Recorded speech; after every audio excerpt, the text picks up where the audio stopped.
Israel के साथ जून में चले 12 दिन के खूनी युद्ध के बाद ईरान ने शुक्रवार को अपनी सैन्य ताकत फिर से दिखाई।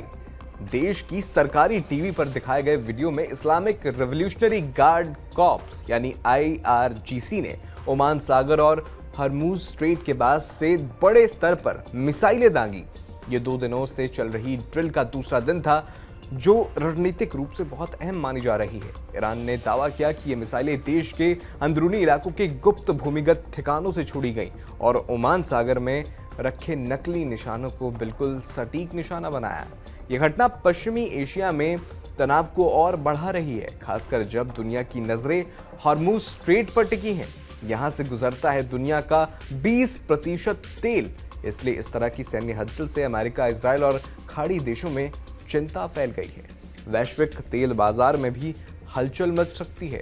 तो आखिर कौन सी वो मिसाइलें हैं जिन्हें ईरान की ओर से दागा गया? दरअसल जो रेवोल्यूशनरी गार्ड हैं IRGC, उनकी ये जो ड्रिल है उसमें कई उन्नत मिसाइलों का इस्तेमाल किया गया। रिपोर्ट्स की माने तो इनमें से जो मिसाइलें इस्तेमाल की गई, कादिर 110 ये एक क्रूज मिसाइल है जो समुद्री और जमीन दोनों से हमला कर सकती है। इसकी रेंज 2000 किलोमीटर तक है।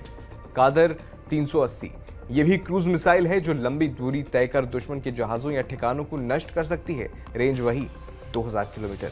गादिर क्रूज मिसाइल समुद्री हमलों के लिए खास। ये मिसाइल पानी के नीचे से भी लॉन्च हो सकती है। इसकी रेंज भी 2000 किलोमीटर बताई जाती है। 303 बैलिस्टिक मिसाइल, इसकी ज्यादा डिटेल्स नहीं बताई गई हैं, लेकिन ये तेज गति वाली मिसाइल है जो ऊंचाई से गिरकर निशाना भेजती है। सरकारी टीवी पर दिखाए गए फुटेज में मिसाइलें लॉन्च होते हुए और निशाने पर लगते हुए साफ दिखी। IRGC ने कहा कि ये टेस्ट आर्टिफिशियल इंटेलिजेंस यानी AI से लैस हैं, जो दुश्मन की धमकी को तुरंत पहचान लेती हैं। इन मिसाइलों की रेंज पूरे पश्चिम एशिया को कवर कर लेती है, जिससे इजराइल और अमेरिकी ठिकानों पर खतरा बढ़ जाता है। ये ड्रिल जून 2025 के इजराइल ईरान युद्ध के ठीक बाद की दूसरी सबसे बड़ी सैन्य कवायद है। उस जंग में ईरान को भारी नुकसान हुआ था, आपको याद हो। करीब 1100 ईरानी मारे गए थे, जिनमें टॉप सैन्य अफसर और परमाणु वैज्ञानिक शामिल थे। इजराइल ने ईरान के परमाणु प्लांट्स और मिसाइल साइट्स पर हमले किए। जवाब में ईरान ने मिसाइलें बरसाईं, जिनमें इजराइल में 28 लोग मारे गए। युद्ध खत्म होने के बाद ईरान खुलकर कह रहा है कि अगर इजराइल फिर हमला करेगा तो वो पूरी ताकत से जवाब देगा।